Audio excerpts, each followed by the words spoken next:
Kantor Bupati Dogiai terbakar.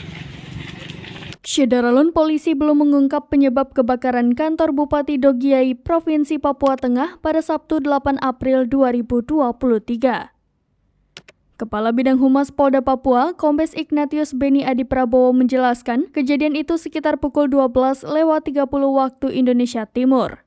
Lebih lanjut, ia mengatakan, saat saksi akan memasang terpal di bagian belakang mobil terlihat percikan dan asap dari dalam kantor bupati di sebelah kanan dari area kamar mandi.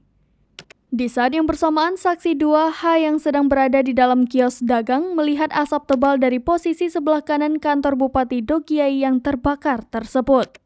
Tepat pada pukul 13:02 waktu Indonesia Timur, 1 SST Brimob Ion C Polda Papua, 1 SST Brimob Satgas Damai Kartens, 1 SST Polres Dogiai, dan 1 Regu Satgas 113 dan Koramil 170504 Moanemani tiba di lokasi untuk melakukan pengamanan area yang terbakar.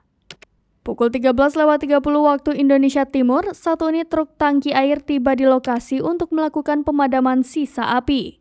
Kabid Humas menambahkan dalam peristiwa tersebut tidak ada korban jiwa, sedangkan besarnya kerugian masih dikonfirmasikan dengan instansi terkait. Saat ini Polri melakukan pengamanan dan olah tempat kejadian perkara dan selanjutnya akan dilakukan upaya penyelidikan guna mengetahui penyebab terjadinya kebakaran.